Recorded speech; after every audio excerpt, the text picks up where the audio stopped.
Desde el principio de los tiempos han surgido hombres que han querido dominar el mundo, llevando sus doctrinas a millones de personas, muchos han fallado, pero existe un grupo oculto que está a punto de cumplir este plan secreto, les hemos llamado los Illuminati por cientos de años, pero las caras que tú conocías como los más poderosos del mundo no lo son, estas personas son solo los hombres encargados para que el mundo los vea, y los culpe del siniestro plan del nuevo orden mundial.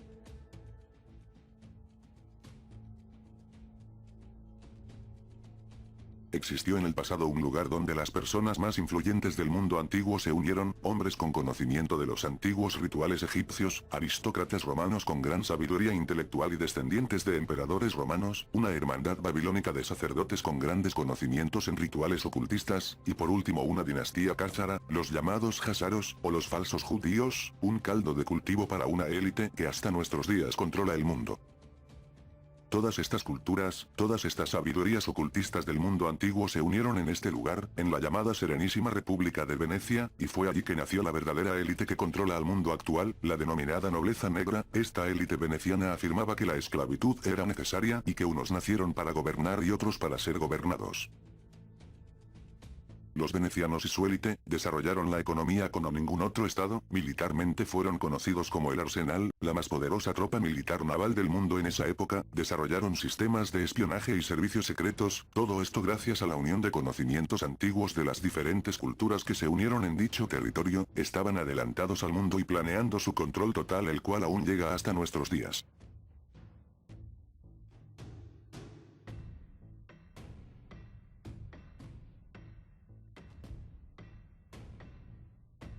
El plan secreto inicia muchos años atrás, cuando se crea el sistema económico de la banca centralizada, ese mismo que rige hasta nuestros días, la fórmula mágica del dinero deuda tomada de la poderosísima orden del Temple o Templarios, los cuales dejaron sus huellas en la República de Venecia, las familias de ese entonces de la élite veneciana pertenecían a los Templarios, la familia Balbo de origen veneciano, en sus territorios construyó la iglesia de la Madalena, la cual nos permite ver la simbología usada por esa élite en el pasado que llega hasta nuestros días, el triángulo con el ojo que todo lo ve, prueba irrefutable que la élite actual que controla el mundo dio sus primeros pasos allí en la República de Venecia. Gracias a los conocimientos templarios y su sistema de crear dinero deuda, financiando todo lo que les permita avanzar en sus planes, logran controlar Europa por 400 años y deciden iniciar su plan de expansión donde su único objetivo es controlar el mundo por medio del dinero. Para llevar a cabo su plan crearon sociedades secretas donde su poder se expandió como un germen del mal por todo el mundo.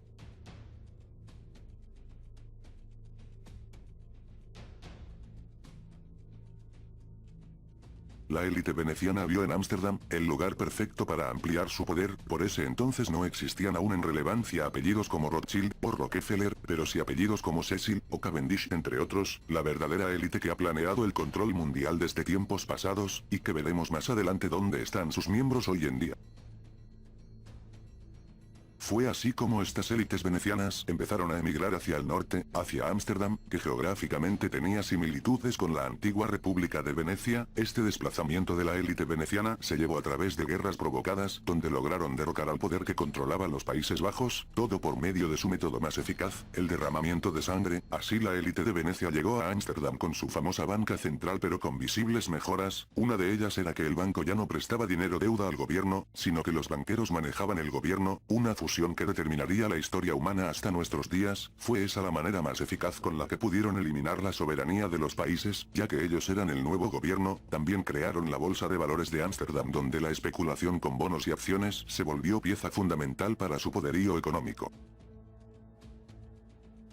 Su siguiente paso y quizás su paso más importante y definitivo para el control mundial, fue controlar Inglaterra y la ciudad de Londres. El poder mundial de la élite veneciana era ya imposible de detener, su sistema bancario del dinero deuda les permitía controlar gobiernos sin importar su precio. Fueron las familias Howard y Pallavicini, quien llevando el sistema veneciano infiltraron el gobierno de Gran Bretaña. Los fondos de bancos venecianos fueron trasladados a Holanda, la cual ya era controlada por la élite veneciana, pero existía un problema, el Vaticano, quien al ver la extensión de poder de estas familias venecianas, castiga, censura y excomulga a las 10 poderosas familias de la élite veneciana, así que las mentes maestras de la verdadera élite se trasladan a Inglaterra, camuflándose y casándose con oligarcas de Londres, dando como mezcla el culto de los Rosacruces.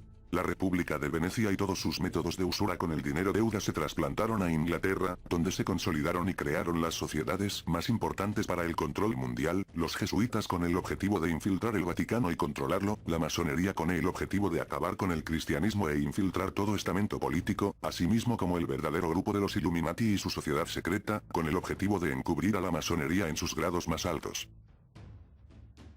También llevaron a cabo revoluciones y conquistas, como la Revolución Francesa y las campañas de independencia en Latinoamérica, todo con el propósito de expandir su sistema económico, e imponer bancos centrales en cada una de las nuevas repúblicas del Nuevo Mundo. A su vez los jesuitas y la masonería prepararon la toma de Norteamérica, lo que conocemos como Estados Unidos, la mayor colonia británica y actual potencia mundial. Para su control usaron familias como los Rothschild y los Rockefeller, enriqueciéndolos y dándoles el poder suficiente para que el mundo crea que ellos son las cabezas visibles de la élite que controla al mundo, todo esto cumpliendo órdenes de la corona británica, país donde la élite veneciana controla al mundo sin ser rastreados ni culpados por los planes de dominio mundial.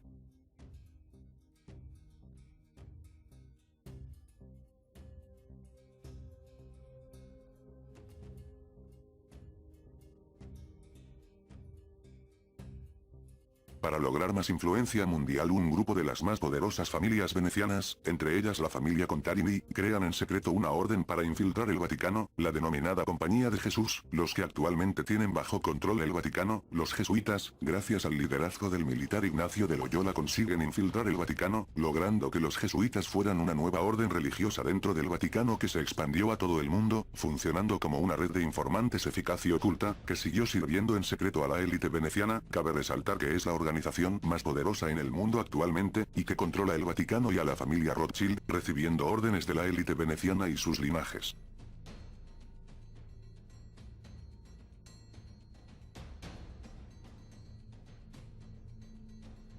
En una parte de la historia el Papa y algunos cardenales se dan cuenta de los planes de los jesuitas y los expulsa del Vaticano y prohíbe su funcionamiento. Los jesuitas por medio de Adam Weishaupt crean los Illuminati. Con esta sociedad secreta, la élite veneciana y jesuitas buscaban retomar el poder en el Vaticano. Para ello usan a los Illuminati para destruir todos los aliados del Vaticano en ese momento, todas las monarquías, extendiendo el ateísmo por Europa, con el fin de dar el control del Vaticano a los jesuitas. Los Illuminati reclutan todo tipo de intelectuales afines con los jesuitas, y cambian el mundo a favor de la élite veneciana, logran la Revolución Francesa e imponen su banca centralizada, quitando del medio el apoyo de la monarquía francesa al Vaticano. Su misión se cumple y los jesuitas son restaurados en el Vaticano tomando el control de él hasta nuestros días.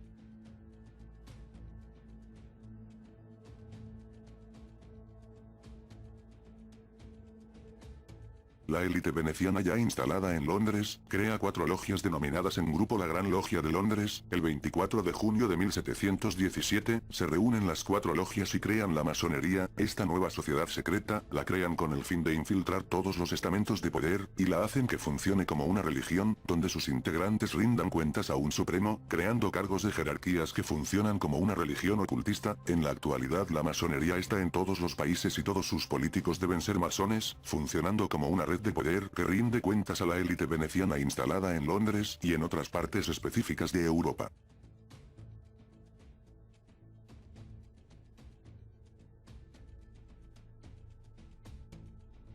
Como dijimos anteriormente, la orden de los jesuitas creada por la élite veneciana, fue vetada y obligada a desaparecer. Para ello los jesuitas crean a los Illuminati, y también camuflan sus riquezas en una naciente familia Rothschild. Como hemos visto en el transcurso del video, la élite veneciana ya tenía el control absoluto del dinero asociado a la deuda desde hace miles de años, así que la familia Rothschild y sus bancos no crearon nada nuevo, fue la élite veneciana quien acogió a la familia Rothschild bajo su control. Como podemos ver en este video, el más poderoso Rothschild rinde pleitesía a la élite veneciana de Londres.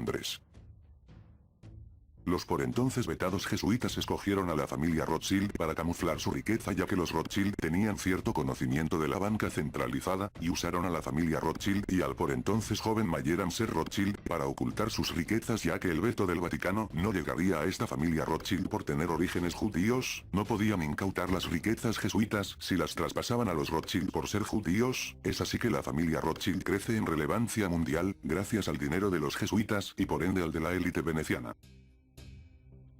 Cuando la sociedad de los Illuminati logra restablecer a los jesuitas en el Vaticano, estos mantienen la fachada de la familia Rothschild que continúa hasta la actualidad, siempre rindiendo cuentas a la verdadera élite, la élite veneciana, teniendo engañado al mundo con la poderosa familia Rothschild que son los manejadores de su dinero, el dinero de la verdadera élite en las sombras.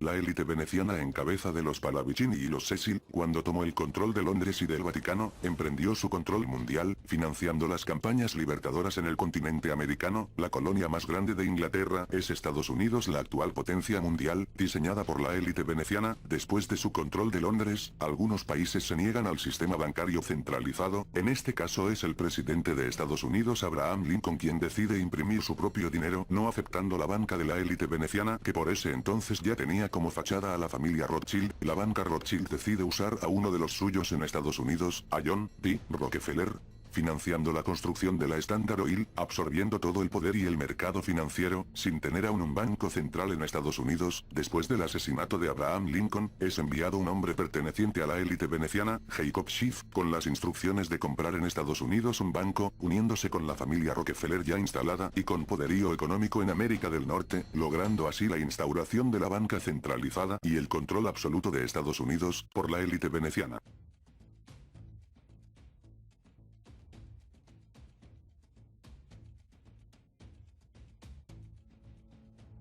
Antes de empezar a nombrar las verdaderas familias y personas que controlan el mundo, cabe resaltar que la élite veneciana que tomó el control de Londres y del Vaticano, se ha extendido a más partes repartiéndose el mundo entre sus descendientes y herederos directos, ya que suelen unirse en matrimonio entre familias, para asegurarse su continuo control en el mundo generación tras generación.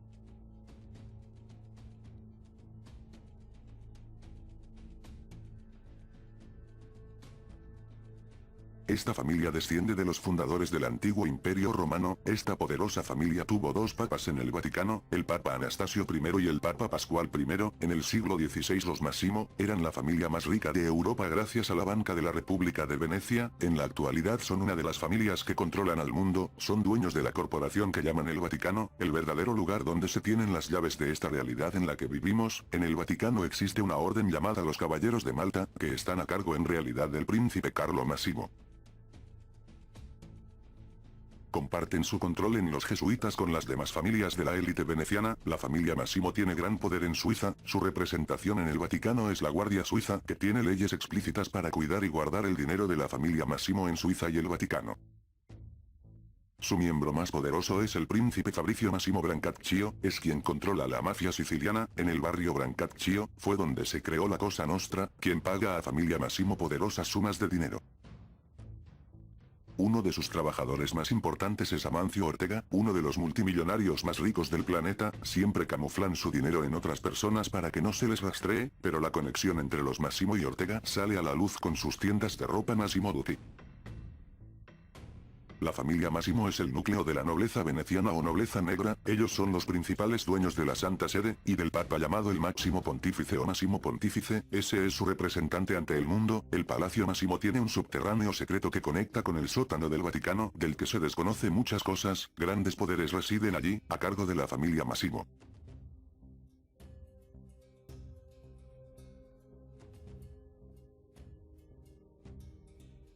Esta familia es quizás la que guarda los más puros descendientes de las familias de la élite veneciana, y que su mezcla entre sí mismos ha poblado los más importantes reinados de Europa, gobiernan en Portugal, Bélgica, e Inglaterra, de donde la descendencia de esta familia saxgota, es la realeza inglesa, la llamada Casa de Windsor.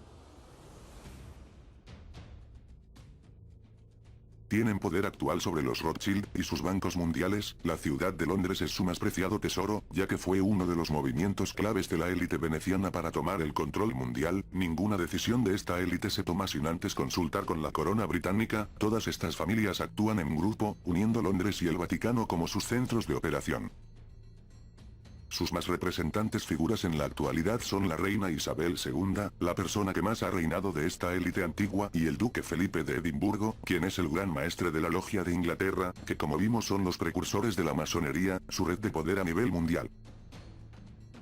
Esta familia Saxe-Gotha es una de las más importantes de la élite veneciana, ya que controla las grandes logias de sociedades secretas. Se puede decir que con la familia Massimo, controlan la red que se extiende a lo largo del mundo con sus sociedades secretas, los jesuitas y la masonería, el verdadero ojo que todo lo ve, su gran red de poder.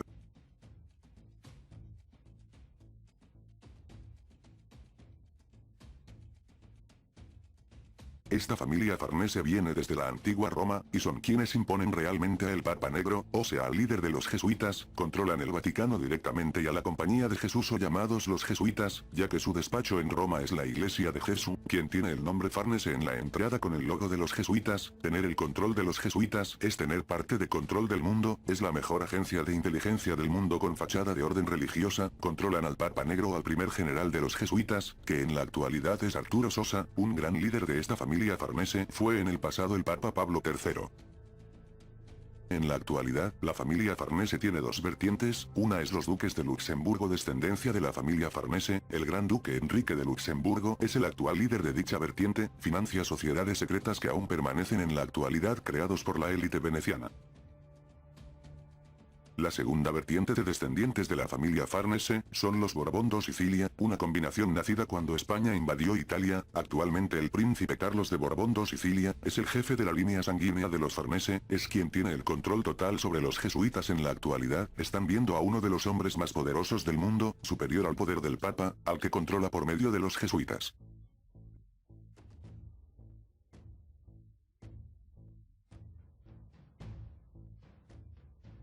La familia Pallavicini es una de las más poderosas familias de la élite veneciana, su enclave en Roma es el Monte Palatino en Roma, fue una de las familias que impulsó la creación de la orden militar, religiosa, de los jesuitas. Uno de sus poderosos representantes en la actualidad es Giancarlo Pallavicini de Milán, es economista y trabajó como asesor del gobierno soviético, se especializa en globalismo económico. El príncipe Sergio Llave Pallavicini dirige la ISESCO, o la Organización Islámica de Educación Científica y Cultural, y es también el asesor de asuntos islámicos en Italia. Este Pallavicini está al frente del mundo musulmán y la influencia con Europa.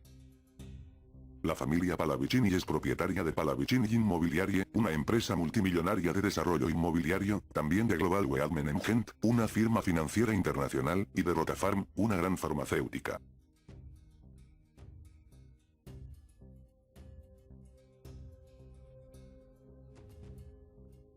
El último y definitorio paso que la élite veneciana, que ha controlado el mundo desde hace miles de años, y ha seguido un plan de expansión mundial, está dirigido a la ciudad de Jerusalén. El Vaticano, controlado por esta élite, es la corporación más poderosa del mundo, y es desde donde la élite veneciana dirige, rige, y controla todo. El encargado de este último paso hacia el control total es el Papa Francisco, con la formación del ecumenismo, la unión de todas las religiones.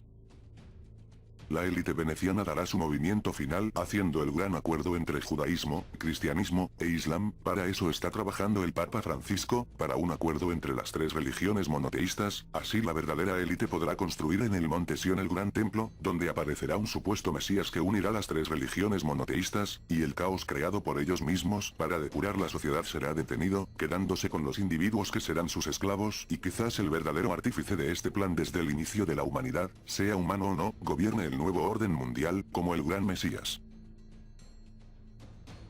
Este ha sido para mí el video más importante que he presentado a ustedes en mi canal. He resumido el plan de una élite oculta que gobierna desde miles de años atrás, hasta nuestros días, y que aún les falta un pequeño paso para el control total. Espero lo compartan con toda persona que conozcan para que entiendan un poco más el mundo en que vivimos.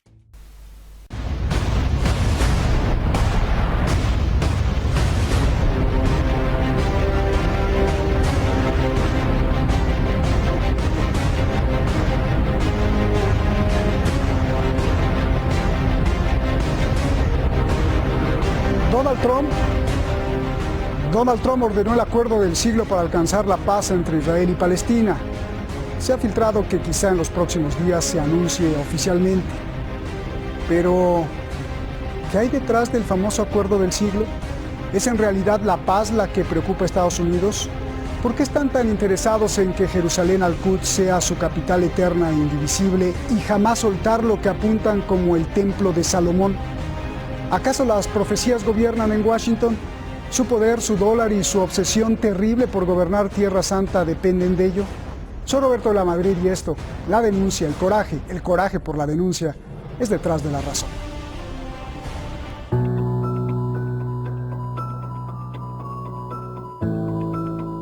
Es el plan del presidente Donald Trump. Según él, traerá paz al conflicto entre Israel y Palestina.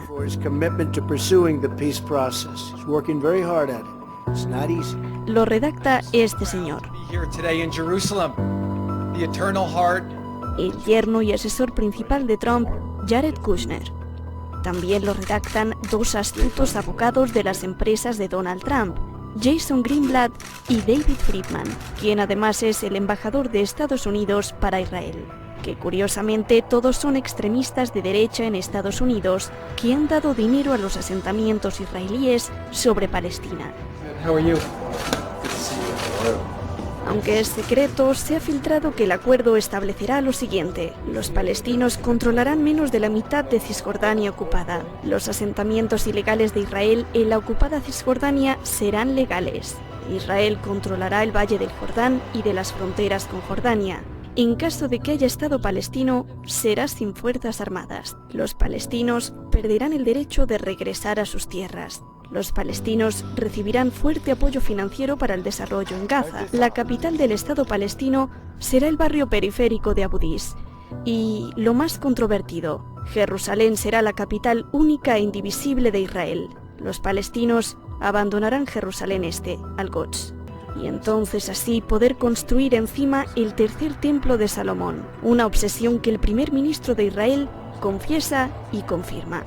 In Jerusalem, King Solomon built our temple, which stood for many centuries. In Jerusalem, Jewish exiles from Babylon rebuilt the temple, which stood for many more centuries. In Jerusalem, the Maccabees rededicated that temple and restored Jewish sovereignty in this land.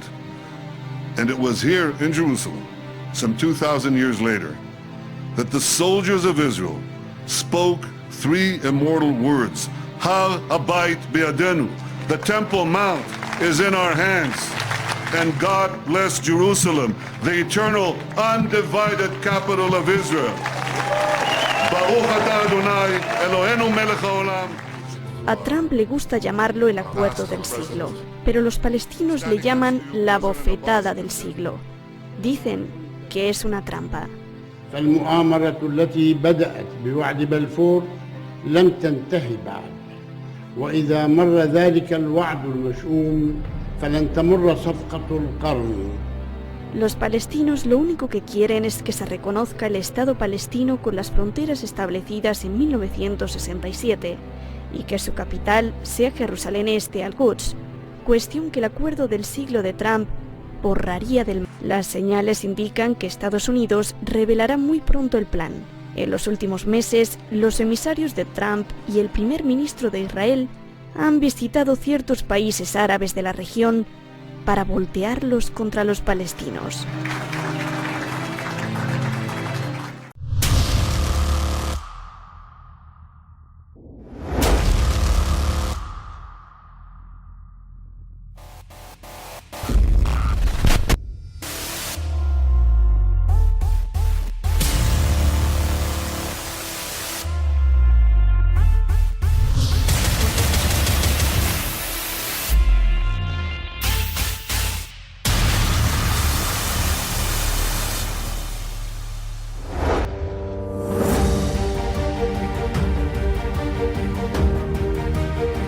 El Grupo Bilderberg 2019 se reúne en California para formalizar el nuevo orden mundial.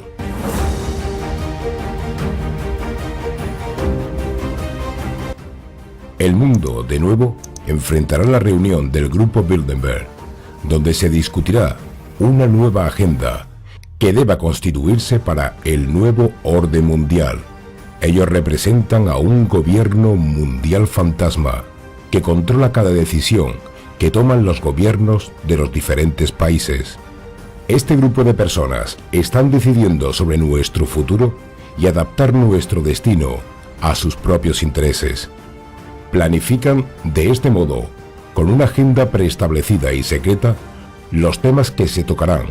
Así el año pasado en Turín, Italia, como lo mencionaba su hoja web, se supo que trataron los siguientes temas: el populismo en Europa, el desafío de la desigualdad, el futuro del trabajo, la inteligencia artificial, el libre comercio, la computación cuántica y los temas relacionados con Estados Unidos y Rusia, además Arabia Saudita e Irán.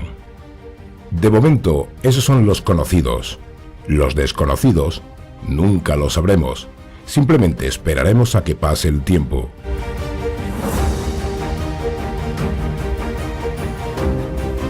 Si los temas de la agenda del año pasado vuelven a prevalecer, se estará enfrentando otra vez la idea de imponer en el futuro la fusión del hombre y la máquina para dar a los humanos seleccionados un poder divino, a que el resto de la humanidad tenga inteligencia limitada, lo suficientemente inteligente como para manejar las máquinas y servir como esclavos a los más poderosos. El uso de los polvos neuronales, de microprocesadores y nanoprocesadores, unidos a los chemtrails, siguen alterando nuestro ADN. Algún día las computadoras estarán dentro de nuestros cuerpos y cerebros, y seremos híbridos de inteligencia biológica u cibernética. Nos venderán el transhumanismo como una especie de huevo de oro, dándole a la humanidad nuevas habilidades y poderes, donde la robótica, la biótica, la nanotecnología, las neuronas artificiales, el hombre transhumanista se fusionará con la máquina. Tendremos que aceptar por obligación este mundo feliz, pero la realidad es que seguiremos siendo esclavos de su sistema.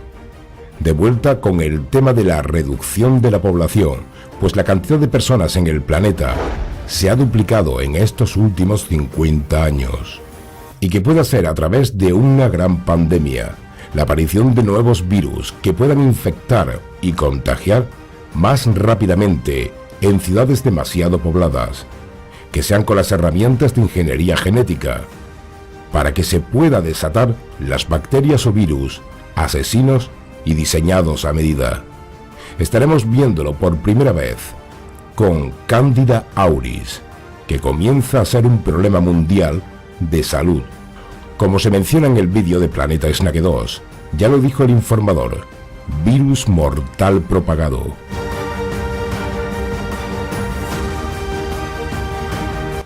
El grupo Bilderberg delinea así los programas de su agenda para expandirlos al mundo, y estos sean seguidos al pie de la letra. Otra vez se abre el dilema de los temas que se tratarán, donde se desea instaurar y fortalecer el nuevo orden mundial y la dominación global. Se dará en junio de 2019 la reunión privada anual de las élites norteamericanas y europeas, conocida como Bilderberg. Anunció que celebrará su conferencia anual en el complejo Sierra Pines de Harrington, en California. Según el presidente Henry de Clasties, el sitio fue elegido debido a su ubicación remota y conveniente área de aterrizaje de helicópteros directamente frente al resort. El Club Bilderberg es una conferencia privada anual que reúne entre 120 a 150 personas de la élite política, europea y norteamericana, expertos de la industria, las finanzas, el mundo académico y los magnates de los medios de comunicación, iniciándose estas reuniones por primera vez en 1954.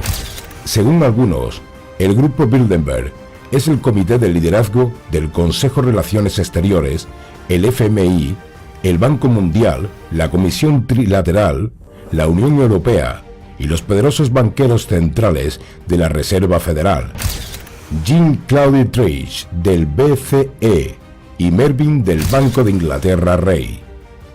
Henry de Castries dijo en una entrevista con Gish Gallop, la publicación hermana de Broad Street Bacon, es lógico que tengamos que celebrar nuestra reunión anual en Sierra City. Es el lugar perfecto con árboles y hermosas montañas. También está lo suficientemente lejos como para confundir a medios de comunicación no apropiados. Y también es el lugar de descanso final de Adolf Hitler.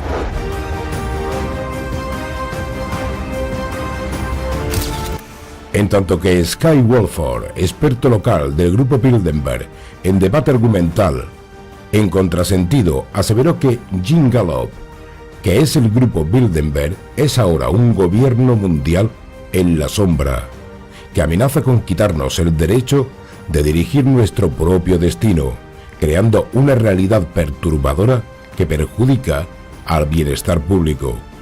En resumen, los Bilderberg quieren suplantar la soberanía individual del Estado-nación con un gobierno global todopoderoso, controlado por las corporaciones y sobre todo por la aplicación militarizada. Así resulta que Jim Gallop ha sido invitado a asistir a la reunión del grupo Bilderberg 2019, pero basta con decir que Bill Gates es un gran fan de Jim Gallop y fue el que le invitó personalmente. Solo puedes estar por invitación. Jim Gallop planea cubrir el evento de 3 días e intentará entrevistar a personas destacadas mientras aterrizan en la pradera cubierta de hierba, justo enfrente de la Sierra Resort de Harrington. Por otro lado, el grupo Bilderberg se reunió en junio del 2018 en Turín, Italia. Más de 120 invitados en un exclusivo colectivo de políticos de la élite norteamericana y europea, empresarios y académicos. Entre los asistentes estuvieron Henry Kissinger, James Baker, Durão Barroso, Mary Joseph Kravis, David Patrius y el rey Guillermo de Holanda.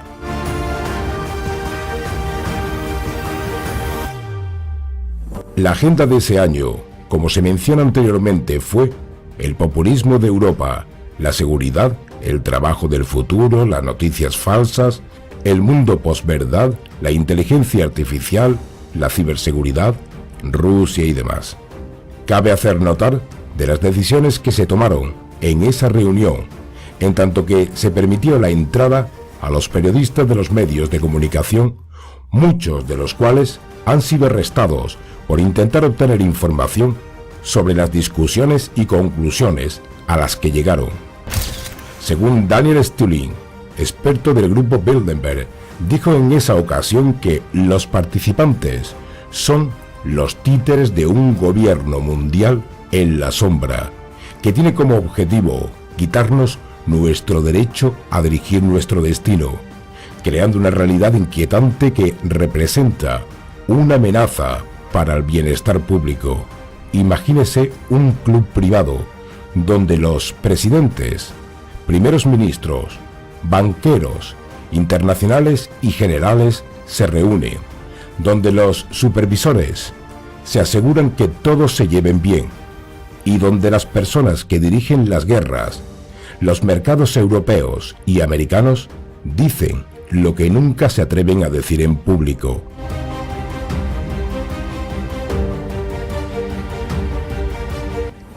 Por otro lado, Terry Mason, periodista francés, señala que esa imagen es una pista falsa destinada a enmarcar la verdadera identidad y la real confusión del grupo.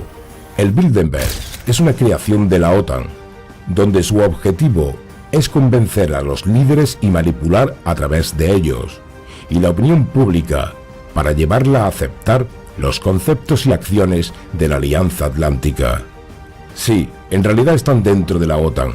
Ellos están al tanto de las actividades ultrasecretas que se llevan en el espacio.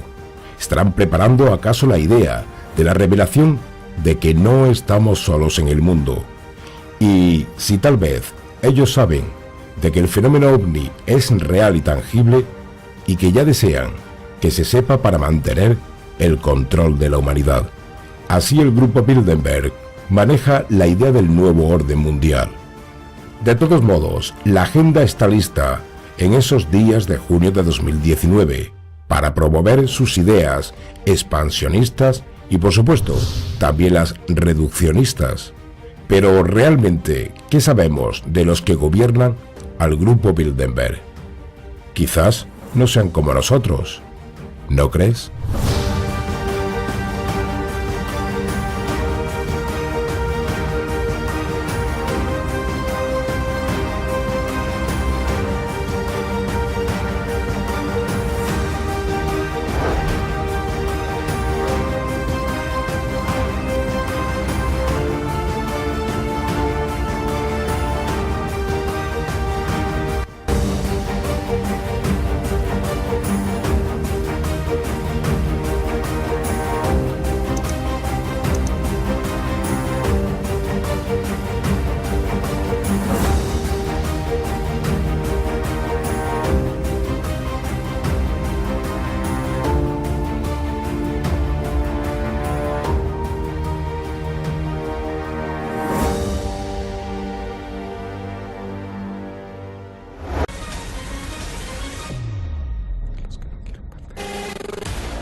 como si estuviéramos en la Edad Media, en la Inquisición. La regla es, los participantes pueden usar la información, pero queda estrictamente prohibido revelar quién la dijo. Hoy, año 2019, ¿se practica esto? Sí. Y además lo practica el grupo de la gente más poderosa del planeta. Y yo pregunto, pues ¿no estamos en un mundo libre donde se puede decir todo? Esta es la junta anual Bilderberg, donde cada participante acepta esta regla de oro para hablar de guerras, pobreza, riqueza, destrucción de países, el espacio, el futuro del mundo, de usted y los desafíos de los que no quieren perder nunca el poder. El grupo Bilderberg es una reunión anual secreta y exclusiva. Reúne a los más poderosos del mundo. Fue fundado en 1954 para proteger el capitalismo y prevenir la Tercera Guerra Mundial. Es secretiva porque no se sabe de qué hablan. Nadie tiene acceso y está prohibido a sus integrantes que revelen quién y qué dijo. Se rigen bajo la regla del secreto de la Casa Chatham House, un instituto de la realeza británica. Este año la Junta Bilderberg generó controversia porque no se anunció como siempre con antelación. Se anunció solo días antes y se realizó este fin de semana en Suiza.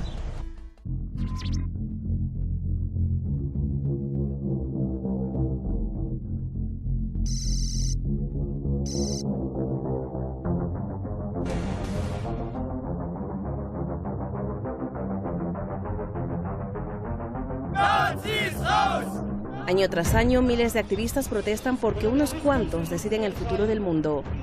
Pero esta vez se anunció tan rápido el sitio que no tuvieron tiempo de llegar. Para darnos una idea del poder de la gente que asiste, veamos la lista de invitados de este año. Jared Cohen, fundador de Alphabet, entre paréntesis, Google y YouTube.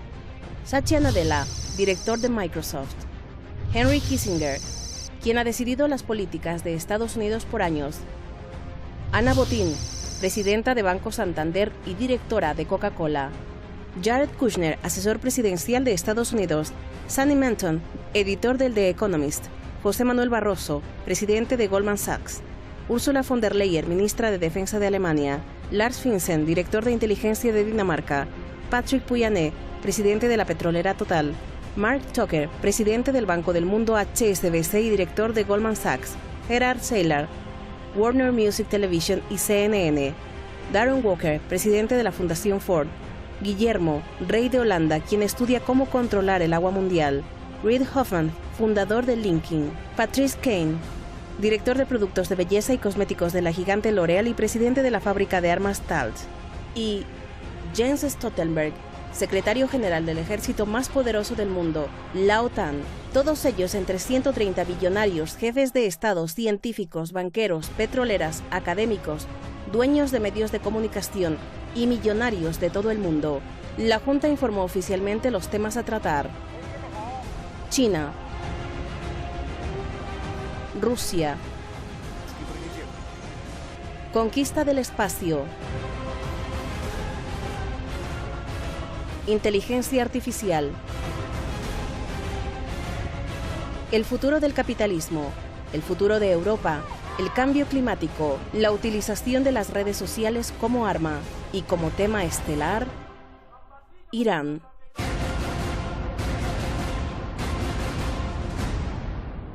Mike Pompeo, secretario de Estado de Estados Unidos, llegó a la cita secreta, especialmente para hablar del futuro de Irán.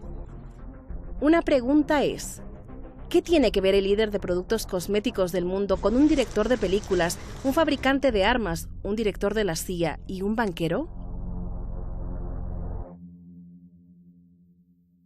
Profecía de Daniel. 70 semanas de Daniel. A fin de los tiempos. ¿Qué son las 70 semanas de Daniel? Es una profecía que sucedió hace más de 2500 años en Babilonia.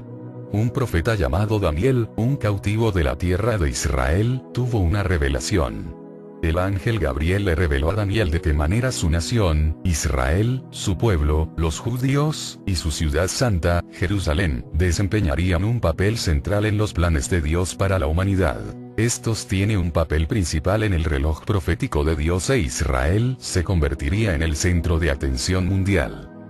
¿En qué tiempo histórico sucedió esta visión? Los ejércitos babilonios conquistaron Jerusalén en el 605 a.C., y ésta se tuvo que someter a Babilonia, lugar al que se llevaron más tarde a los cautivos, entre los cuales se encontraba un joven noble llamado Daniel. 8 años después, Judá se rebeló contra Babilonia, en el 597 a.C., pero Babilonia conquistó de nuevo la ciudad, tomando a más rehenes e instalando a un nuevo rey. Finalmente, después de una tercera revuelta en el 586 a.C., Babilonia destruyó la ciudad de Jerusalén, las paredes y el templo de Salomón. La mayoría de personas murieron asesinadas y algunos cautivos, y las personas más pobres se tuvieron que quedar para cuidar de la tierra. El libro de Jeremías, Lamentaciones, documenta el dolor de este evento. Entonces en el año 539 a.C., cuando ya hacía 67 años que Daniel había sido tomado cautivo, en el tiempo en que el imperio medo-persa estaba bajo el reinado de Darío el Medo, y cuando Ciro el Persa, quienes conquistaron el reino de Babilonia, fue elegido Daniel primer ministro del imperio Medo. Leer Daniel 6. Las personas de Judá llevaban siendo cautivas casi 70 años, y Daniel sabía que el tiempo de cautividad se limitaba a 70 años, como había predicho Jeremías. Ver Jeremías 25, 11, 12, y Daniel 9, 2. Llegados a este punto, Daniel ya tenía de 82 a 90 años, fue tomado cautivo como un hombre joven, y había permanecido bajo los reinos babilónico y pérsico durante casi 70 años. El tiempo del regreso de su pueblo estaba cerca. Daniel tomó el papel de intercesor para Israel y el templo. ¿Qué predijo Daniel con la revelación del ángel Gabriel? 1. La reconstrucción del templo y la ciudad en tiempos angustiosos. 2. El nacimiento del Mesías príncipe, Jesús, y su muerte. 3. La destrucción nuevamente del templo y la ciudad de Jerusalén. 4. La venida del inicuo, hombre de pecado, la bestia, el anticristo, el príncipe de este mundo. 5. Los 7 años de tribulación, fin de los tiempos. Daniel 9, 24. 70 semanas están determinadas sobre tu pueblo y sobre tu santa ciudad, para terminar la prevaricación, poner fin al pecado y expiar la iniquidad, para traer la justicia perdurable, sellar la visión y la profecía y ungir al santo de los santos. Explicación. Versículo 24. 70 semanas por 7 años igual 490 años. El período de tiempo según la profecía de Daniel corresponde a 490 años.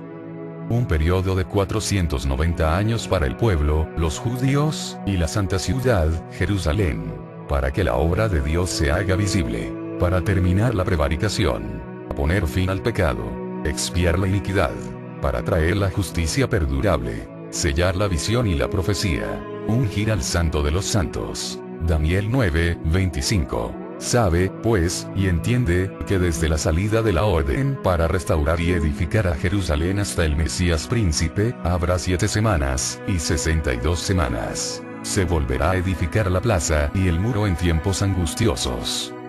Hay que recordar que Jerusalén y el templo fueron destruidos por los babilónicos en 586 a.C. y que Jerusalén se quedó desprotegida sin murallas y se convirtió en una simple sombra de lo que había sido la oración de Daniel. Era para que se restaurara la ciudad y el templo de acuerdo con las palabras de Jeremías. Porque fue destruido el templo y la ciudad de Jerusalén en el año 586 a.C. Salomón, hijo de David, construyó el templo de Dios en el mismo lugar donde se le había prometido la tierra a su antepasado Abraham, en la cima del monte Moría, donde la fe de Abraham había sido probada. Salomón construyó el templo de Dios, solo ahí Dios permitiría construir un templo. Después de su construcción, Dios aceptó el templo de Salomón, pero advirtió que si Israel desobedecía, el templo se convertiría en ruinas y las personas se esparcirían. En 2 Crónicas 7, 19, 22. Mas si vosotros os volviereis, y dejaréis mis estatutos y mandamientos, que he puesto delante de vosotros, y fuereis y sirviereis a dioses ajenos, y los adoraréis, yo os arrancaré de mi tierra que os he dado.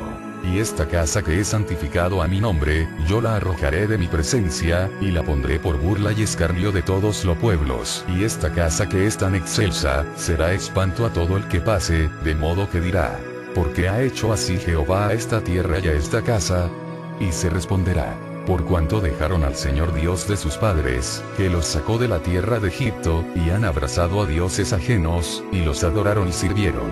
Por eso Él ha traído todo ese mal sobre ellos. Esta advertencia de destrucción del templo se cumplió. En Deuteronomio 28, 64, 65. Y Jehová te esparcirá por todos los pueblos, desde un extremo de la tierra hasta el otro extremo. Y allí servirás a dioses ajenos que no conociste tú ni tus padres, al leño y a la piedra. Y ni aun entre las naciones descansarás, ni la planta de tu pie tendrá reposo. Pues allí te dará Jehová corazón temeroso, y desfallecimiento de ojos y tristeza de alma. Esta advertencia también se cumplió. ¿Por qué vino este juicio de destrucción sobre ellos? Los pecados de Israel y Judá eran los mismos, las personas rechazaban al Dios de Abraham y volvían a la idolatría. Además empezaron a rendir culto a los dioses de las naciones vecinas. Adoraban a Baal y Astarot, de los cananitas, a Moloc de los amonitas, a Quemos de los moabitas y a Tamuz de los fenicios. Los profetas Elías, Isaías, Jeremías, Oseas y Ezequiel advirtieron tanto a Judá como a Israel de los juicios venideros, pero estos profetas fueron rechazados, se mofaron de ellos, y finalmente muchos despreciados y asesinados. Un desprecio abierto al amor de Dios. En la explicación versículo 25 de Daniel 9. Hay un punto de partida en el reloj de los 490 años. La primera oración de Daniel era para que Jerusalén fuera restaurada. Entonces le dijo cuándo empezaría este período, tal y como podemos leer, desde la salida de la orden para restaurar y edificar a Jerusalén. La orden está caracterizada, según Gabriel, por tres cosas: la plaza, el muro y tiempos angustiosos. Se volverá a edificar la plaza y el muro en tiempos angustiosos. Estos calificadores son importantes porque separan otras dos órdenes que conciernen a la reconstrucción del templo, pero no a la reconstrucción de la ciudad. 1. Ciro, el rey de Persia, ordena que el templo sea reconstruido y permite a los judíos que vuelvan en el 539 a.C.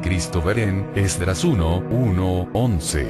En el tiempo en el que Daniel hace la oración. 2. Artajerjes, rey de Persia, le da al sacerdote Esdras una carta, permitiendo y estimulando la adoración en el templo y los sacrificios en el monte Moriah, pero no la reconstrucción de la ciudad y sus muros en el 458 a.C. leer, Esdras 7, 11, 26. La oración de Daniel tuvo lugar en el primer año de Darío, hijo de Jerjes, sobre el 539-538 a.C. Jerusalén estaba en ruinas, sin muro y sin templo, solo era una sombra de lo que había sido.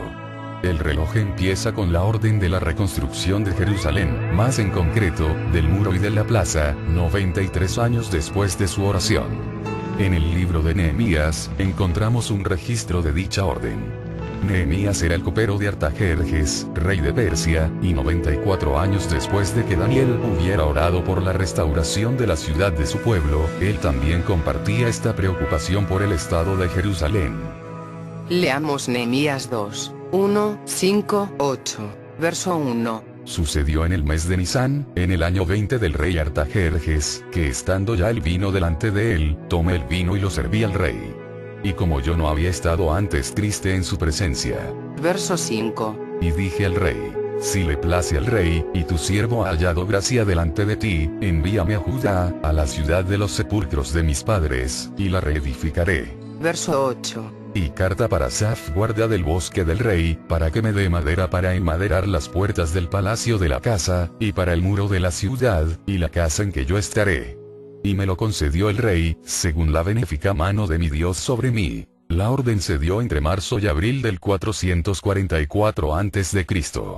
El reino de Artajerjes empezó en el año 464 a.C., por lo tanto, este era su 20º año de reinado. El mes de Nisan es el primer año en el calendario judío y equivale a marzo, abril.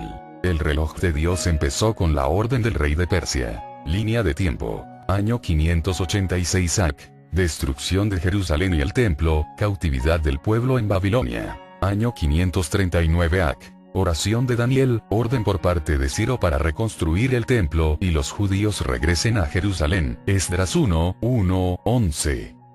Año 516 AC. Se reconstruye el templo. Año 458 AC. Artajerjes, rey de Persia, le da al sacerdote Esdras una carta permitiendo y estimulando la adoración en el templo. Esdras 7:11-26. Desde la oración de Daniel hasta la salida de la orden para la reconstrucción de la ciudad pasaron casi 95 años. Año 444 a.C. Se da la orden de reconstruir la plaza y el muro en Jerusalén por petición de Nehemías a Artajerjes. Nehemías 2:1-8. Con el punto de partida establecido en la salida de la orden, la próxima división en el tiempo es hasta el Mesías príncipe, es decir, Jesús. El periodo consta de 483 años. 1. La salida de la orden 444 a.C. y la reconstrucción de Jerusalén en tiempos angustiosos, periodo de 7 semanas correspondientes a 49 años, 7 semanas por 7 igual 49. 2. Desde este punto hasta la muerte del Mesías príncipe pasarían otros 434 años, 62 semanas por 7 igual 434. Por lo tanto 49 años de las primeras 7 semanas transcurridas, más los 434 años de las 62 semanas hasta la muerte del Mesías príncipe, Jesús, nos dan un total de 483 años transcurridos, y recordemos que la profecía abarca 490 años, es decir que solo faltarían 7 años para el cumplimiento total de las 70 semanas de Daniel. Nuevamente validemos, son 490 años menos los 483 años transcurridos hasta la muerte del Mesías príncipe es igual a 7 años. Nos falta la última semana correspondiente a un periodo de 7 años. Volvamos a la línea de tiempo. En el año 444 a.C. se da la orden de reconstruir la plaza y el muro en Jerusalén por petición de Nehemías a Artajerjes. Nehemías 2:1-8. Luego, en un periodo de 7 semanas o 49 años, la ciudad se reconstruye en tiempos angustiosos durante el liderazgo de Nehemías. En el año 33 después de Cristo. Muerte de nuestro Señor Jesucristo. Hasta este punto van 69 semanas cumplidas hasta la muerte del Mesías príncipe, con un periodo de 483 años. Espero que esté más claro hasta aquí. Recordemos. La duración de un año en términos bíblicos es, por lo tanto, diferente del sistema gregoriano actual. El sistema bíblico era lunar mientras que el gregoriano es solar. Por lo tanto, un mes constaba de 29 días y de 30 días cada 2 meses. En Génesis 7:8, podemos observar que el diluvio duró 5 meses o 150 días. Un mes eran 30 días. Un día tenía 24 horas en tiempos de Daniel, como actualmente si usamos días en lugar de años, podemos hacer cuadrar los dos métodos. Primero, sabemos que hay 360 días en un año bíblico. 360 por 483 igual 173.880 días. Segundo, hay 365,242 días en un año de nuestro calendario. Tercero, si dividimos nuestros 173.880 días entre 365,242 días, obtenemos 476 años y 24 días. Cuarto, subtraemos 476 años de 444 AC y llegamos al año 33 después de Cristo y agregamos 24 días, año 0, que es 1, la orden se dio en el mes de Nisan. Nisan corresponde a marzo-abril de nuestro calendario. Por consiguiente, 69 semanas finalizan el día 24 de Nisan. o aproximadamente, en el 29 de marzo del año 33 DC. Espero que lo hayan entendido, de lo contrario tomen una calculadora y vayan a mi página donde está la presentación. Lo que quiero darles a entender es que el cumplimiento de la profecía es literal, se cumple en tiempo exacto. Ahora veamos Daniel 9, 26. Y después de las 62 semanas se quitará la vida al Mesías, mas no por sí. Y el pueblo de un príncipe que ha de venir destruirá la ciudad y el santuario. Y su fin será con inundación, y hasta el fin de la guerra durarán las devastaciones. Esta descripción del Mesías príncipe que es eliminado concuerda con la descripción que hace Isaías 53 del siervo que será exaltado después de ser humillado. Leamos Isaías 53, 5, 8. Mas el herido fue por nuestras rebeliones, molido por nuestros pecados. El castigo de nuestra paz fue sobre él, y por su llaga fuimos nosotros curados. Por cárcel y por juicio fue quitado. Y su generación, ¿quién la contará? Porque fue cortado de la tierra de los vivientes, y por la rebelión de mi pueblo fue herido. Esta profecía se cumplió.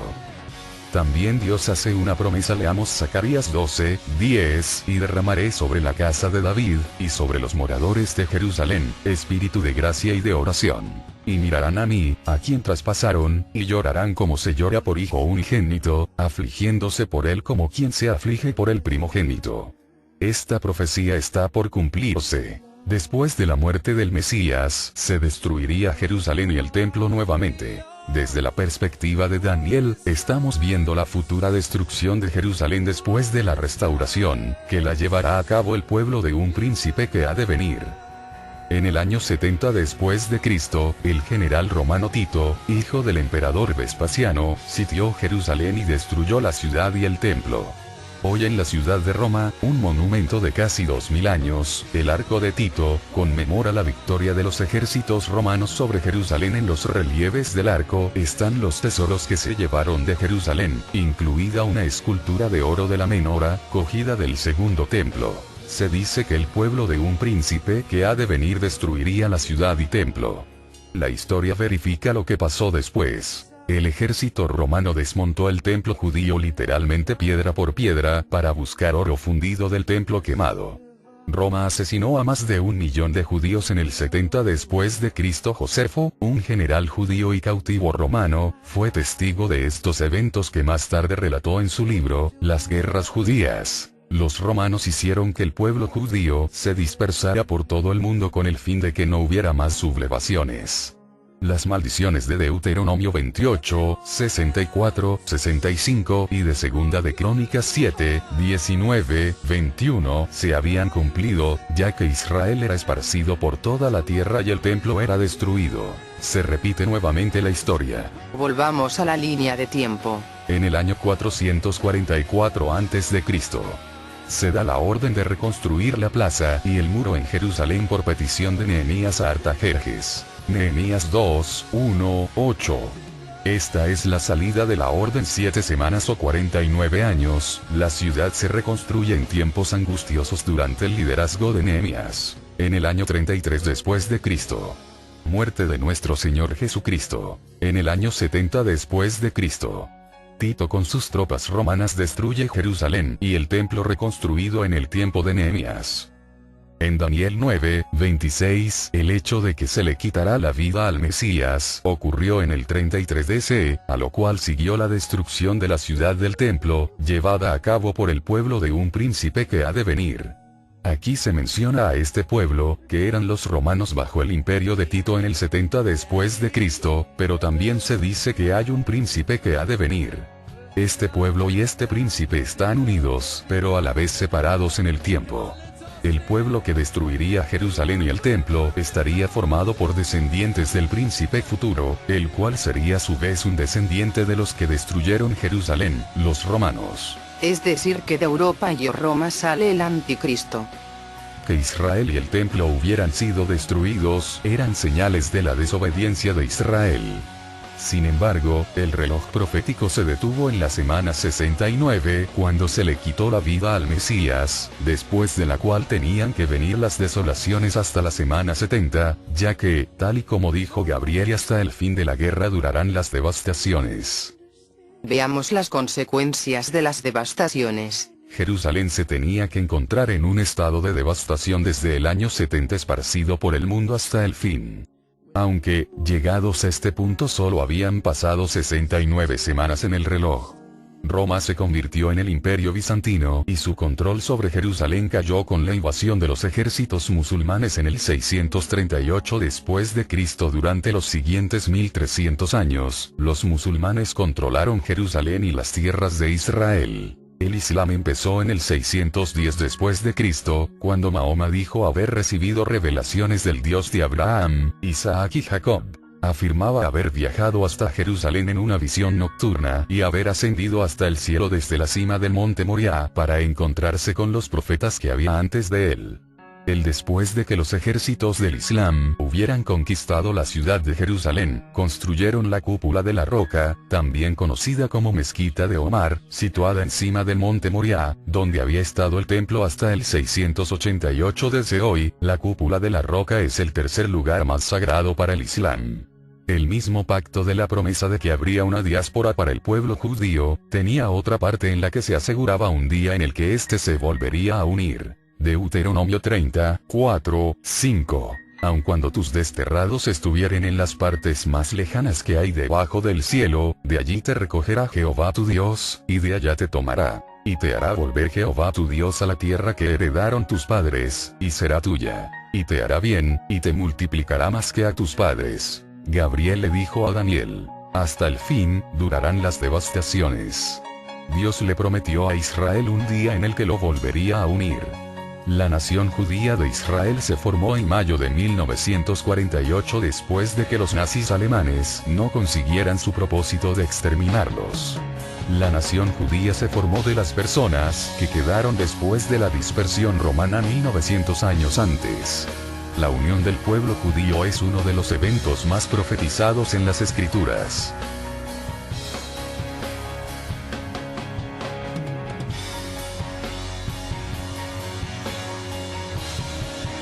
Volvamos a la línea de tiempo. Año 444 a.C., se da la orden de reconstruir la plaza y el muro en Jerusalén. Inicio del cumplimiento de la profecía. Año 33 después de Cristo. Muerte de nuestro Señor Jesucristo. Hasta la muerte del Mesías príncipe van 69 semanas, falta una semana de 7 años. Viene el periodo de gracia o condensación profética. Paréntesis, el tiempo donde la profecía no menciona cosas específicas de los hechos que han de suceder. Solo tenemos el dato de la destrucción de la ciudad en el año 70 después de Cristo y la devastación durará hasta el fin, es decir, cuando se manifieste el inicuo.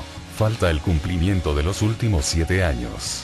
483 años más 7 años igual 490 correspondientes a las 70 semanas que menciona Daniel.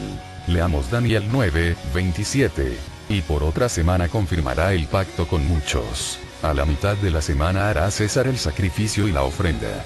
Después con la muchedumbre de las abominaciones vendrá el desolador, hasta que venga la consumación, y lo que está determinado se derrame sobre el desolador. El príncipe que ha de venir es el inicuo, el hombre de pecado. Este príncipe es de descendencia romana porque Gabriel lo identifica como futuro príncipe de las personas que destruyeron la ciudad de Jerusalén y el templo. Hay que situar al príncipe que ha de venir en un tiempo futuro. ¿Qué función tendrá este príncipe? La respuesta la encontramos en la semana 70, Dan 9, 27. El templo y la ciudad se destruyeron en el 70 después de Cristo, pero aunque la ciudad se restauró, el templo continúa destruido. Hoy el tercer lugar más sagrado para el Islam es la cúpula de la roca, que se sitúa donde se erguía el templo. El muro de los lamentos es solo un fragmento de lo que quedó del templo después de la devastación en el año 70 después de Cristo. Este es el conflicto que tenemos hoy día. Israel no puede construir el templo y poseer toda la tierra que por herencia Dios le entregó a Abraham, Isaac y Jacob. En el lugar donde debería ir el templo se encuentra erguido uno de los lugares más sagrados para el Islam, la cúpula de la roca.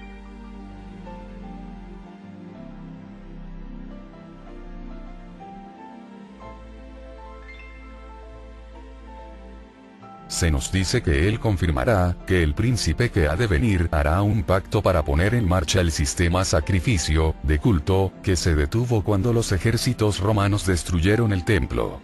Él permitirá a Israel reconstruir el templo.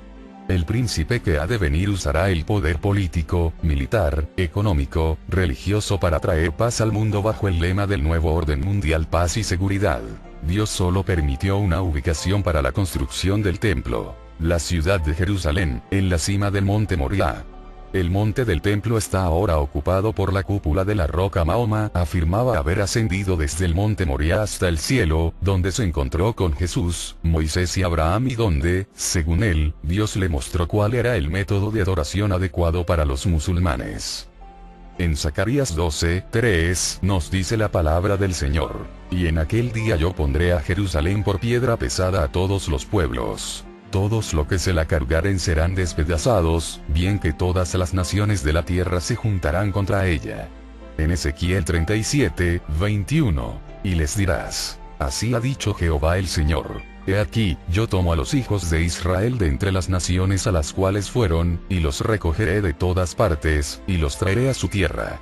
Y Ezequiel 38:8, de aquí a muchos días serás visitado. Al cabo de años vendrás a la tierra salvada de la espada, recogida de muchos pueblos, a los montes de Israel, que siempre fueron una desolación, mas fue sacada de las naciones, y todos ellos morirán confiadamente. Solo con el apoyo de las naciones y la derrota del poder islámico se le permitiría a Israel construir el templo judío. El monte Moriah, o monte del templo, contiene las 5.000 hectáreas más valiosas del mundo actual. Por esta razón, el príncipe que ha de venir traerá paz temporal al mundo, haciendo un trato con la nación de Israel. Este acuerdo durará 7 años y no solo atañerá a Israel, sino a otros, ya que se nos dice que y por otra semana confirmará el pacto con muchos.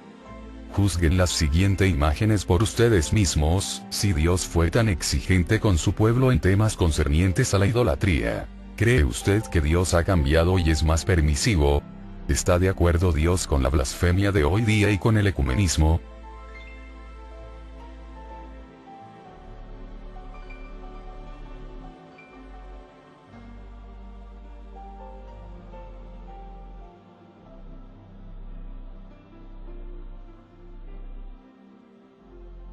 ¿Qué se necesita para que se dé el cumplimiento de la última semana o los 7 años que menciona Daniel? 1. Que se establezca un orden mundial, una sola economía, un solo poder político, una sola religión. 2. Que se levante el hombre de pecado, el príncipe que ha de venir, el inicuo, el desolador, con gran poder para dominar. 3. Un llamado de paz y seguridad en las naciones, principalmente el tratado de paz entre Israel y el mundo islámico. 4. Que se reconstruya el templo para que se pueda hacer el sacrificio y la ofrenda. Atención. Cuando lo anteriormente mencionado suceda, ten presente que el Señor ya ha venido por su iglesia. Si logras ver los puntos anteriormente mencionados, déjame decirte que te quedaste en lo que la Biblia llama el tiempo de la angustia. ¿Qué se está planeando para que todo esto se dé? La creación de un escenario para el nuevo orden mundial. La posibilidad de un ataque nuclear por parte de terroristas islámicos está forzando al mundo a unirse contra esta amenaza que podría destruir cualquier ciudad de millones de personas fácilmente. La idea de un líder mundial para unir al mundo contra semejante evento es, por lo tanto, hoy por hoy, más práctica que nunca. Daniel predijo la llegada de un poder mundial diferente de cualquier otro desde la existencia de las naciones. Hay en la actualidad organizaciones secretas que controlan el mundo para que el nuevo orden mundial tenga su respectivo surgimiento. Algunos mencionados son los Illuminati, los masones, el Club Bilderberg, Banca Multilateral, Microchip Control Mundial, entre muchos otros proyectos clandestinos que se venden como paz y seguridad. Te invito a que investigues sobre ellos. ¿Quién es el príncipe que ha de venir? Su reino será brutal, dictatorial y religioso. Él perseguirá a cualquier religión rival, incluyendo a aquellos que siguen al verdadero Dios, el Dios de Abraham, Isaac y Jacob. Este periodo de gran persecución durará 3 años y medio y tendrá lugar después de que el culto y el sacrificio en el templo se detengan. Con esto se completarán los 7 años de las 70 semanas. Daniel 7, 23, 24. Dijo así: la cuarta bestia será un cuarto reino en la tierra, el príncipe que ha de venir, el cual será diferente de todos los otros reinos, y a toda la tierra devorará, trillará y despedazará. Los 10 cuernos significan que de aquel reino se levantarán 10 reyes. Y tras ellos se levantará otro, el cual será diferente de los primeros, y derribará a 3 reyes. Segunda Tesalonicenses 2, 3, 4. Nadie os engañe en ninguna manera, porque no vendrá sin que antes venga la apostasía, y se manifieste el hombre de pecado, el hijo de perdición, el cual se opone y se levanta contra todo lo que se llama Dios o es objeto de culto, tanto que se sienta en el templo de Dios como Dios, haciéndose pasar por Dios. Daniel 11, 31, 32. Y se levantarán de su parte tropas, que profanarán el santuario y la fortaleza, y quitarán el continuo sacrificio, y pondrán la abominación desoladora. Con lisonjas seducirá a los violadores del pacto, mas el pueblo que conoce a su Dios se esforzará y actuará. Llamado de paz y seguridad. El lema de la Organización de Naciones Unidas, ONU, contiene el mismo mensaje que se predijo en las Escrituras: paz y seguridad para todas las naciones. Primera de Tesalonicenses 5, 2, 3. Porque vosotros sabéis perfectamente, que el día del Señor vendrá así como ladrón en la noche, que cuando digan paz y seguridad, entonces vendrá sobre ellos destrucción repentina, como dolores a la mujer encinta, y entonces no escaparán. Reconstrucción del templo. Ya todo está enteramente prefabricado, conforme a las Escrituras. En menos de unos cuantos meses pueden construir el templo e iniciar el sacrificio y la ofrenda, los vestidos sacerdotales, y todos los elementos que menciona las Escrituras ya están listas, solo esperan la oportunidad para construirlo en la cima del monte Moriah. Volvamos a la línea de tiempo. Año 444 a.C. Se da la orden de reconstruir la plaza y el muro en Jerusalén. Inicio del cumplimiento de la profecía. Año 33. Después de Cristo, muerte de nuestro Señor Jesucristo. Hasta la muerte del Mesías príncipe van 69 semanas, falta una semana de 7 años. Viene el periodo de la gracia o condensación profética. Los 7 años corresponden a lo que denominan las Escrituras el tiempo de angustia o la gran tribulación, cual nunca ha existido en la historia de la humanidad, donde se manifestará el anticristo. Es un hombre con poder político, económico, religioso, etc. El tiempo de angustia, los últimos 7 años. Año 33. Después de Cristo, muerte de nuestro Señor Jesucristo. Hasta la muerte del Mesías príncipe van 69 semanas. Falta una semana de 7 años. Viene el periodo de la gracia o condensación profética. Luego el Señor viene en las nubes por su iglesia, como se conoce por los cristianos como el rapto o arrebatamiento. Leer Lucas 17, 25, 36. Durante el periodo de esos 7 años la iglesia de Dios, la novia, estará en el cielo en el tribunal de Cristo y en las bodas del Cordero. Leer Apocalipsis 4, 5, 2 Cor. 5, 10, Apocalipsis 19, 9. Los que se quedaron en la tierra, habrá 3 años y medio de aparente paz, que verán los que se queden. Control del anticristo, aparente paz, orden mundial, templo reconstruido, el sellos de la bestia. Microchip 666. En los próximos 3 años y medio habrán persecuciones a los que se quedaron. Derramamiento de la ira de Dios, angustia como nunca la ha habido en la tierra. Después del reinado del anticristo por 7 años viene el Señor Jesús a la tierra con gran poder para gobernar. El desolador será destruido con la segunda venida visible del Señor, parousia. Antes de que Jesús muriera crucificado, mirando hacia Jerusalén desde la distancia, habló a sus discípulos acerca del futuro de Jerusalén. Mateo 23, 38, 39. Vuestra casa os es dejada desierta. Pues os digo que desde ahora no volveréis a verme hasta que digáis: bendito el que viene en el nombre del Señor.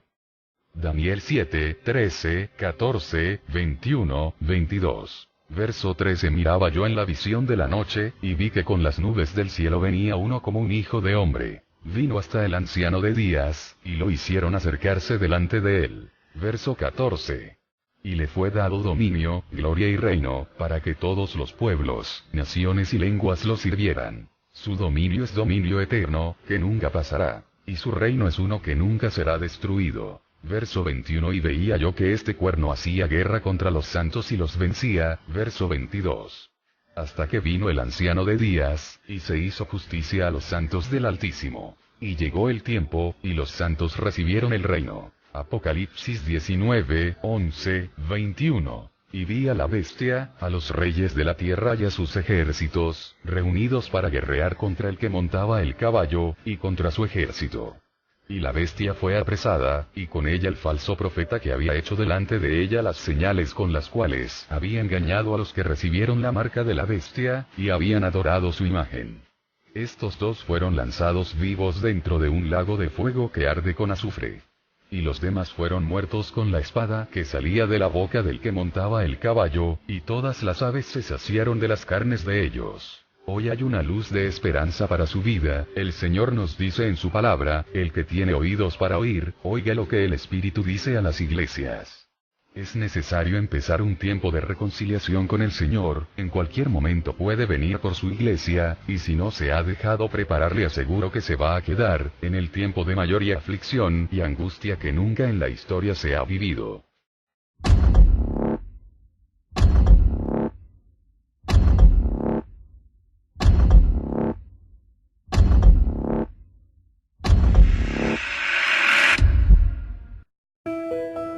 He aquí vienen días, dice: yo soy el que soy, el Señor, en los cuales enviaré hambre a la tierra, no hambre de pan ni sed de agua, sino de oír la palabra de yo soy el que soy. E irán errantes de mar a mar, desde el norte hasta el oriente, discurrirán buscando palabra de yo soy el que soy, y no la hallarán. No van a hallar palabra. No ha de haber más palabra. Ha de ser algo terrible. Préstele atención a la profecía, para que de esta manera no se quede atrás y se quede en la gran tribulación.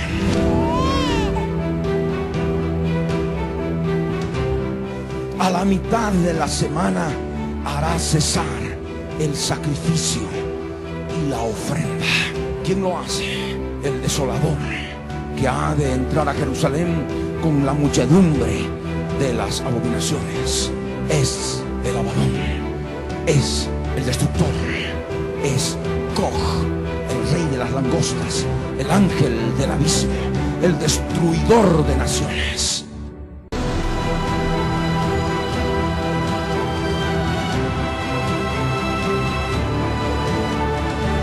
Para aquel momento la higuera habrá perecido. No teman, no se amedrenten, porque esto será solamente por 1260 días. Sabemos que pronto ha de haber paz y seguridad en el mundo.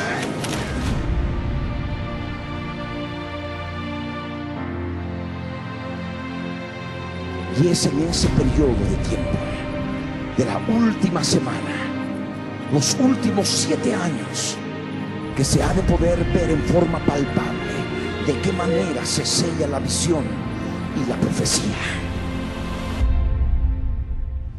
Cuando se dé el día 1, el Señor nos demanda: anúncienles lo que viene y lo que está por venir.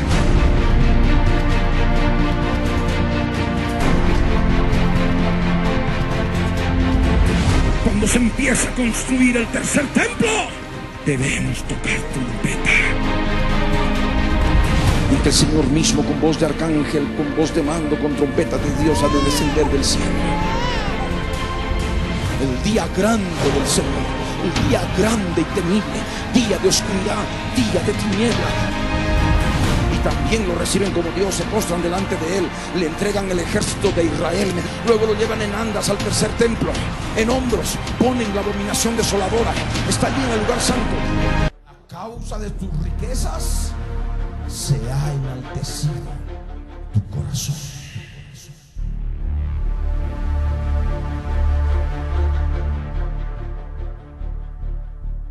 Yo soy soy un Dios, en el trono de Dios estoy sentado en medio de los mares.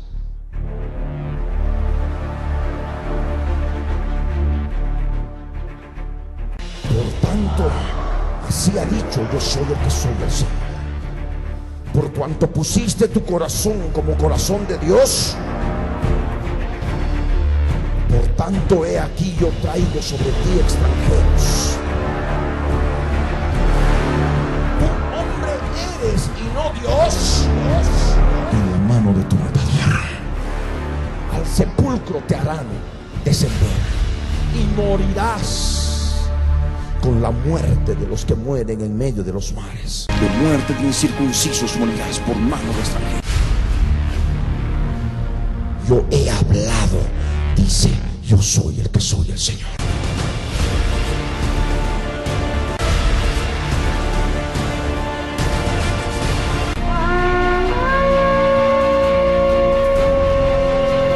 El ángel del abismo ya está suelto, ya está libre de su prisión, y ha sido soltado, está ya preparado para meterse en el cuerpo del hombre de pecado.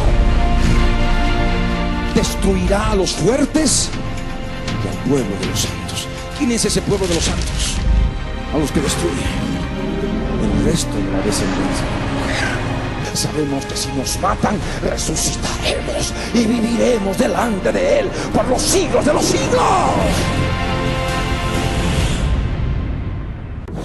El Señor viene ese día, el día 2520, de tal manera que las naciones, cuando esté ocurriendo ya todo esto, van a prepararse y van a llevar todas sus tropas para reunirlas para la batalla de aquel gran día de Dios Todopoderoso.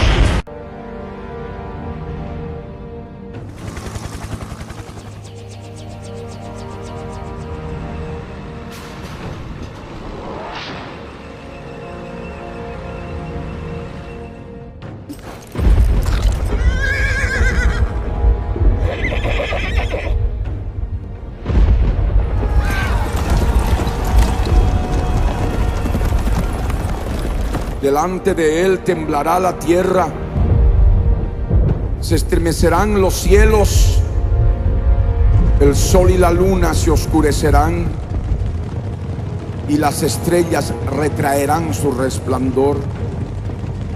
Y yo soy el que soy, dará su orden delante de su ejército, porque muy grande es su campamento, fuerte es el que ejecuta su orden.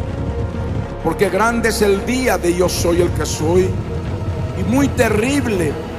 ¿Quién podrá soportarlo?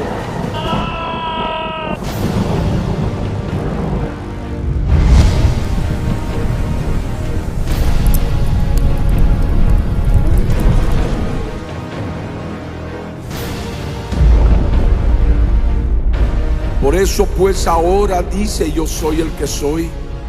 Convertíos a mí con todo vuestro corazón, con ayuno y lloro y lamento. Rasgad vuestro corazón y no vuestros vestidos, y convertíos a yo soy el que soy vuestro Dios, porque misericordioso es y clemente, tardo para la ira y grande en misericordia, y que se duele del castigo. El relámpago que sale del oriente y se muestra hasta el occidente, así será la venida del Hijo del Hombre.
Luego vendrá el Mesías de Israel y restaurará a Israel como un reino de 1000 años, un reino perfecto.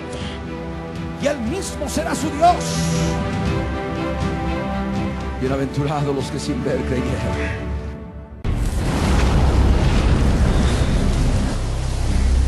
El testimonio de Jesucristo